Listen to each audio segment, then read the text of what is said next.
Oi, RS, tudo bom? Eu sei que eu sumi, mas não precisa me julgar. Na verdade, eu tô aqui por um bom motivo. Eu quero contar uma história pra vocês, uma história de vida, e vai ser minha experiência, misturado com Mine, misturado com aquela coisa que você já sabe. Enfim, vamos nessa. Como eu senti saudades de vocês. Vocês fizeram parte da minha vida por um momento tão importante. E poder voltar e ver que vocês vão me acolher é sempre muito gratificante.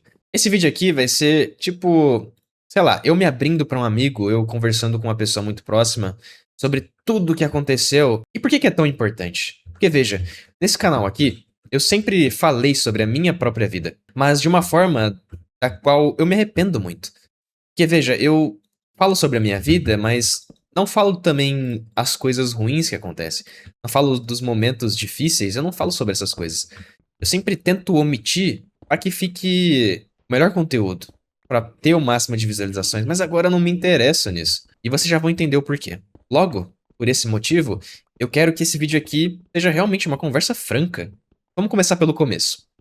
Vocês devem saber que eu não jogo Mine à toa. Sei lá quantos anos pra cá que eu jogo esse jogo, eu nunca vou enjoar, porque a experiência é sempre a mesma. Eu sinto paz. E paz foi o que eu tentei encontrar nesses últimos 1 ano e meio, quase 2 anos. Pra quem não lembra, eu parei o meu canal lá em dezembro, mais ou menos, de 2024. Foi quando eu iniciei a comunidade e tal, e eu desisti. Mas o que aconteceu de verdade foi que eu passei por o que nós chamamos de evento canônico. Eu tive um relacionamento, acabou não dando certo. Então, chateado, magoado com a vida, com zero energia de tudo, eu só decidi que eu ia passar um tempo sozinho. Porque depois de um término, você fica muito mal, né? Então, foi extremamente importante que nesse mesmo período eu tivesse conversado com amigos meus que são editores de vídeo. Mas o que importa é o seguinte: eu falei com esses amigos, eles sempre me apoiaram muito. Então, com isso, eu decidi que eu ia voltar, de alguma forma, a fazer alguma coisa da minha vida, porque eu tava precisando. Então, eu comecei a editar os vídeos. Então, eu voltei. E mais ou menos em fevereiro, ali, fevereiro para março, eu conheci uma agência. E eles gostaram muito de mim. Eu fiz um vídeo de teste, uma triagem bem pequena, mas passei. E fui convocado para ser o editor de vídeos para vídeos de YouTube de uma empresa chamada Muzzle Media. Essa empresa, na real, é uma agênciazinha, tá? Não é uma empresa gigante. Porém, era uma agência de venezuelanos que, de verdade, destruíram o meu psicológico. Eu fiquei mal pra caramba. Eu não fiquei só mal. Na real, todo mundo ao meu redor percebia que eu tava fazendo um trabalho que não vingava o meu esforço. De verdade mesmo. Eu sou excelente no que eu faço. Eu geralmente tento ser excelente. Então, quando o meu trabalho não é respeitado, quando alguma coisa que eu faço não é tratada dessa maneira, eu fico muito mal. E realmente fiquei muito mal. Nessa época aí, eu saí da agência e tava meio que sem o que fazer, né? Afinal, quando você sai de um trabalho e fica desempregado, você sente a falta daquele dinheiro, né? Entrando mensalmente. E foi aí que eu conheci um amiguinho chamado João Câmara.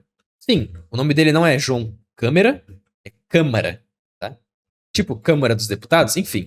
Mas resumindo a lore, eu conheci o João Câmara, a gente começou a conversar. Nesse meio tempo, eu conversei com outros editores e a gente teve uma ideia.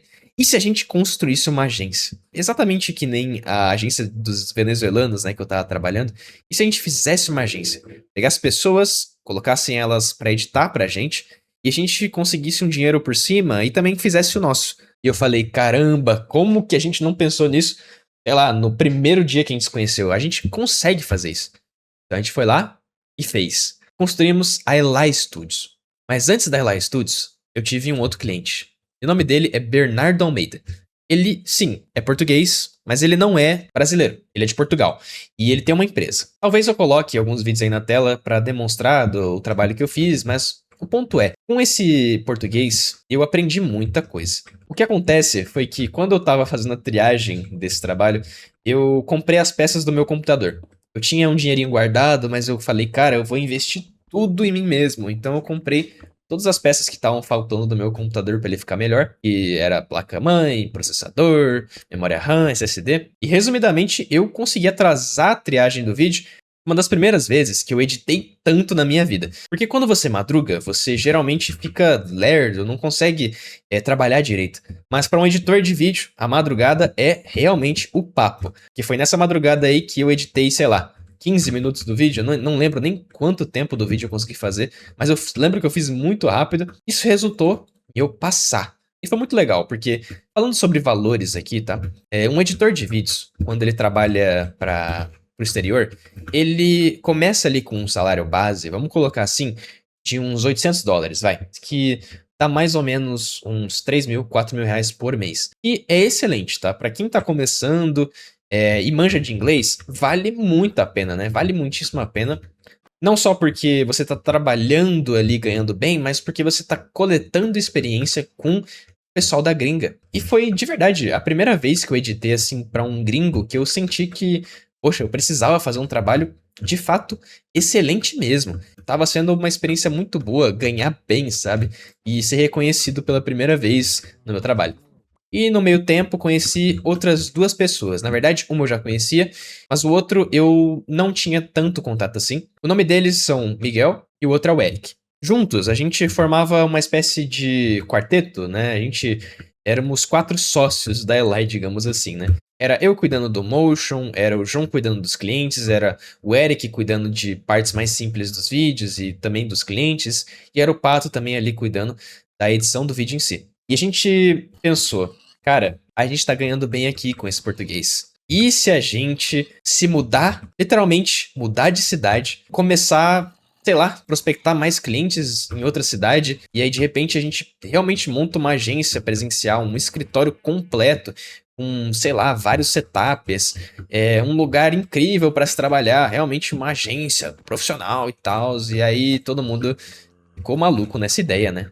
Não demorou muito pra eu cair na real, achar que isso não daria tanto certo assim, mas eu falei, cara, quer saber? Eu já tô tão bem. Esses últimos meses aí que eu não tava tão mal da cabeça por conta do relacionamento que não deu certo, eu tava me sentindo bem. Então eu falei, cara, vamos lá, vamos nessa.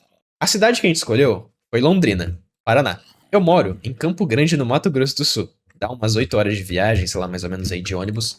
E o restante do pessoal também foi. João Câmara já morava na cidade de Londrina, então foi fácil pra ele, né? A questão da logística e tal. Mas, quando a gente chegou lá, a história começa a ficar muito engraçada. Porque, primeiro de tudo, aconteceu muita coisa em Londrina. Porque, primeiro de tudo, a gente não tinha escritório ainda. Então eu tava, literalmente, dormindo no sofá da casa do João e todo mundo tava dormindo, tipo, sei lá, no chão ou em um outro quarto separado, enquanto a namorada dele tava lá também e tava ficando mal por causa disso, porque a gente tava, sei lá, ocupando o espaço dele, sabe? A gente queria se mudar logo para não atrapalhar. Beleza? Alugamos um escritório. O escritório era uma casa gigante. E essa casa era, honestamente, a pior bosta do mundo. Era um lugar muito grande, era um lugar espaçoso, dava pra montar muita coisa, mas não tinha mobília, não tinha nada. Era só uma casona enorme, sabe? Velha e feia. Então, a gente caiu na real depois de vários meses que a gente ficou lá, mas o ponto é, a gente foi muito apressado. A gente mal se conheceu e já queria montar essa agência. Era meio que a fórmula pra não dar tão certo assim, né? Dito e feito, passou-se algum tempo e o português não pagou a gente. Oh, meu Deus, o que que a gente faz agora? No entanto, para vocês ficarem cientes de como a gente é realmente muito profissional, a gente tem um portfólio enorme. Então, não era difícil conseguir clientes. A gente tinha muito cliente, na real. E todos esses clientes eram um peso pra gente. Porque pensa, imagina você ter tanto cliente que nenhum dos 4, mesmo juntando todas as forças, consegue dar conta. Era muito trampo, era tipo, sei lá, era 16 horas por dia trabalhando. Então não tava legal. A gente decidiu que a melhor ideia, então, era ficar com um cliente só. Um cliente que fosse bom o suficiente pra gente poder desistir de todos os outros. Adivinha o que a gente fez? A gente realmente começou a buscar isso. Ali pra, sei lá, 1 ou 2 meses que a gente tava lá, o português tinha dado um calote na gente, mas a gente tava se virando e conseguimos um cliente que fazia vídeos de crime, tá? De polícia. Então era muito legal porque eu nunca tinha feito esse conteúdo antes e, cara, eu vou ser sincero pra vocês, se não fosse esse cliente, a gente estaria nadando em um mar de dívidas enorme. Então, por muita sorte, esse cliente nosso aí de crime, né? De crime real, ele foi tão bom, mas tão excelente com a gente e a gente literalmente quitou de todos os nossos clientes. A gente só ficou com ele. Então a gente acordava, entrava no PC e fazia vídeos só pra esse cara.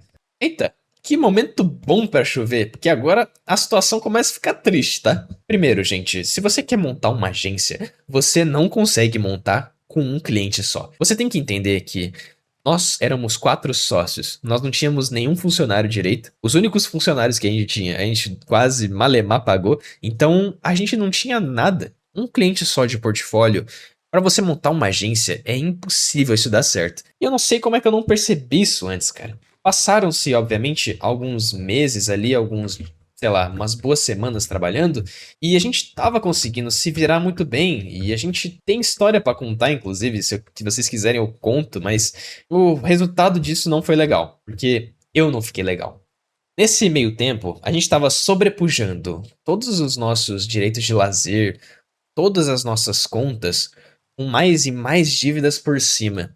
É normal que com o tempo você perceba que a gente não tem dinheiro mesmo trabalhando o dia inteiro para pagar conta. E é só para pagar conta. O dinheiro que eu tava fazendo, que o Pato tava fazendo e que todo mundo tava fazendo era só para pagar conta. Então a gente sentia que não tinha progresso nenhum. Como eu falei, trabalhar com um cliente só para uma agência inteira é impossível isso dar certo. Quando eu fiquei mal pra caramba nesse dia em específico, que eu não vou falar pra vocês qual foi, eu simplesmente decidi que, sei lá, eu ia ficar meio afastado. Quando eu percebi que a cagada tava totalmente feita, né?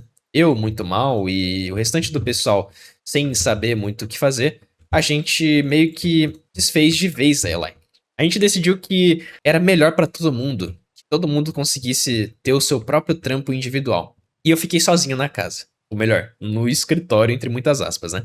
Eu decidi que tava na hora de voltar. Afinal, eu não aguentava ficar mais um dia naquele lugar, então eu voltei para minha cidade natal. Agora, nesse ponto da história, você deve estar se perguntando: beleza, vai ter a jornada do herói. Você vai ficar bem agora, você vai trabalhar e você vai ficar rico, milionário, e vai ganhar 50 mil por mês. Oh. Não é isso que aconteceu. A princípio, quando eu cheguei aqui na minha cidade, sei lá, existe um efeito que é muito comum, que é um efeito rebote. Então você começa a fazer as coisas, tipo, eu vou ter minha rotina de volta e não sei o que, não sei o que lá. E aí, no final do dia, você percebe que não tá nada mudando, não tem nada, você não tá tendo progresso de nada. Tudo que você tá fazendo em prol de si mesmo é só coisa da sua cabeça, não tá te ajudando em nada. É mero placebo. Quando eu senti esse placebo, eu fiquei mal de novo. E aí, ficando mal de novo, eu decidi, ok, vamos desacelerar. Vamos voltar ao que interessa de verdade: edição de vídeos. Eu tenho que focar nisso. Se eu quiser pagar as dívidas que eu mesmo fiz, se eu quiser que eu tenha uma vida boa, eu consiga, sei lá, ter algum progresso significativo na minha vida, vamos focar no que eu mais sei fazer: que é sentar a bunda na cadeira e produzir conteúdo. Eu anotei tudo que eu precisava fazer: ter uma renda mensal de pelo menos 3 mil reais, voltar com o canal, coisa que eu tô cumprindo agora, e principalmente manter essa renda. Realmente manter. Não só chegar 1 ou 2 meses e desistir depois. Realmente tenho que manter. Então eu estive me esforçando. Nesses últimos 2 meses, eu realmente estive me esforçando. E o meu salário era de mais ou menos, vou falar pra vocês, 5 a 7 mil reais. Tá bom? Foi aí que eu pensei: e se eu voltar a conversar com o pessoal da Eli? E se de repente bom, pensando bem, eu ainda tenho contato com eles, eu ainda sou amigo deles. Então eu preciso voltar a conversar com eles. Quando eu entrei na Cal, João Câmara me disse que estava com uma demanda. Era uma demanda de uma empresa de Nova York. E basicamente, tudo que eu precisava fazer era pegar, editar um vídeo de teste, fazer essa triagem. Quando o João passasse no teste, ele ia me prometer um salário de meio período. Um salário de meio período para um editor de vídeos de 5 mil reais é muita coisa. Porque para alguém que fica 16, 12, sei lá quantas horas sentados no PC, ficar 4 horinhas para ganhar 5 mil era mais que o suficiente para mim. De verdade, eu priorizaria 100% essas 4 horas para poder focar em mim mesmo, para poder focar nos meus projetos, para poder voltar com o canal, para poder, quem sabe, criar outro canal, não sei. Eu tô pensando em várias coisas ainda. Então, eu me comprometi. Eu fui lá e fiz esse vídeo de teste. Eu dei tudo de mim, tipo, 100% da minha força vital foi nesse vídeo, cara. Eu, sinceramente. Eita. Calma aí, deixa eu fechar isso aqui. Sinceramente, foi um dos vídeos mais legais de editar, porque eu tive que ter uma criatividade muito absurda ali pra resolver alguns problemas que geralmente editores comuns não pensam. Então eu usei IA, eu fiz algumas coisas bem legais, eu fiz umas animações bem legais no vídeo. O João, que era o responsável ali por me entregar esse vídeo, genuinamente gostou muito do teste que eu fiz e falou: Cara, é isso, é só esperar. Eu acho que eu vou passar. E se eu passar, eu te entrego esse trampo de meio período, que vai ser excelentíssimo pra você. E ele passou. Eba, agora sim, vou poder trabalhar meio período, vou poder focar nas minhas coisas. Mas não, ainda não. Ainda não era a hora certa. Agora eu vou falar uma coisa pra vocês que pode parecer meio BS, pode parecer meio, você tá tentando enfiar a goela abaixo, uma coisa que você não falava antes no seu canal, Oliveira, que é justamente sobre Deus. Deus, ele provê de maneira absurdamente inexplicável. Como vocês sabem, eu sou uma pessoa agnóstico teísta, eu geralmente não falo muito sobre isso, mas eu tô me encontrando com Deus, e principalmente com Jesus Cristo. Sério, esses últimos meses foram incríveis pra mim em relação a isso. E eu vou te contar o porquê. Quando o João Câmara pensou em me dar essa vaga de meio período, ele falou pra mim: Cara, eu vou esperar mais um pouco. Porque se eu puder te recomendar e te indicar pra essa empresa, você tem um excelente portfólio. Você que tem, cara, uma excelente força de vontade pra fazer esses vídeos aqui. Eu tenho certeza que você consegue passar. É só esperar. Então eu falei: Olha, eu não sei se eu quero esperar assim, mas de verdade, eu confio em você. Então eu vou esperar e vamos ver no que vai dar. E eu esperei, e esperei, e esperei. Até que, um certo dia, ele realmente conseguiu me indicar. A gente tava, sei lá, conversando assim, e ele falou: Cara, eu te indiquei. Indiquei mais um monte de editor. Então, fé que eles vão te chamar, você vai passar na entrevista, e se Deus quiser, vai dar tudo certo. Bom, eu acreditei. E fui lá e fiz essa entrevista. Quando eu fiz a entrevista, de verdade, falando pra vocês, eu nunca orei tanto. Eu fiz várias orações. Várias, várias mesmo. Pedi pra várias pessoas orarem por mim pra que eu pudesse passar nesse teste. Pra que eu pudesse, sei lá, passar nessa entrevista, na real. E ao meu lado tinham pessoas excelentíssimas que queriam trabalhar junto ali no mesmo projeto, né? Que o João indicou. Então, tinha, sei lá, cara, artista 3D, pessoal que mexia com motion muito melhor do que eu, na minha opinião. Que motion, pra quem não sabe, é uma das áreas da edição de vídeo, né, mais conhecidas, que é geralmente para lançamento de empresa, enfim, essas coisas. Então, pra eu, um mero mortal ali, entre essas várias excelentes pessoas, cara, eu só pude orar. Eu não sabia se eu realmente ia passar ou não, mas eu orei muito. Me aproximei de Deus e falei: Deus, você sabe qual vai ser o meu caminho. Porque se eu mereço esse trabalho e é o que eu realmente quero, então vai ser isso. E eu vou tirar o melhor proveito disso. E vou agradecer por essa oportunidade o resto da minha vida. Bom, eu vou deixar vocês adivinharem o que aconteceu, né? Mas eu acho que já deve ter ficado claro. E sim, eu passei na empresa. Na real, eu não só passei, como passei de primeira na entrevista. E tudo isso, de verdade, tudo isso tem que ter sido por um propósito maior. Não é à toa. Quando aconteceu, simplesmente não caiu a ficha. E ainda não caiu a ficha. E geralmente, e pra uma pessoa que tava ganhando 5 mil, 7 mil reais, tá ganhando bem mais do que isso, é simplesmente, sabe, recompensador. Eu quero dizer pra vocês que não importa o que eu dizer aqui sobre salário, sobre compensação, sobre qualquer coisa que seja algo pessoal minha. Na real, o que vale a pena dizer aqui de verdade é sobre a vaidade. É sobre às vezes como você olha pro teu colega de trabalho, vê que ele tá subindo, vê que ele tá elevando a carreira dele e sente inveja. E a última coisa, de verdade, eu sinto de todos os meus amigos da Eli, eu sinto de todo mundo, de qualquer pessoa, é inveja. Na verdade, eu sou uma pessoa que tenta exercer humildade todos os dias. Então, eu olho pro trabalho dos meus amigos e falo: Cara, vocês realmente merecem o que estão ganhando. Porque vocês são excelentes. Vocês fazem as coisas da maneira mais excelente possível. E, sinceramente, pra mim seria ótimo ganhar o que vocês ganham, mas eu não tô com inveja. Quem sabe alguma outra coisa que me espera. Mas, dito e feito, a humildade, a prova de que você não está sendo vaidoso, a prova de que você tá orando, de que você tá, de verdade, deixando à mercê de Deus as coisas, o caminho da sua vida, fez com que eu passasse nessa empresa, que agora minha compensação é excelente, E agora eu trabalho com pessoas excelentíssimas ao meu lado. E acima de tudo, eu sou muito feliz. Esse jogo me traz paz. Esse jogo me traz um sentimento que define precisamente o que eu tô sentindo agora. Gratificação. Eu queria encerrar esse vídeo com uma pergunta pra vocês. E a pergunta é bem simples. Você quer ver o que nesse canal? É que eu fale sobre política? Quer que eu fale sobre edição? Quer que eu fale sobre, sei lá, memes engraçados, legais? Não sei. Fala aí nos comentários. E por favor, deixa um like nesse vídeo. E no mais é isso. Se vocês quiserem ver mais vídeos, é só, sei lá, dar um apoio aí, colocar um like, entrar no Discord. Vamos tentar voltar com esse canal, deixar ele ativo de novo. E eu te vejo na próxima. Até mais e tamo junto, meus nobres.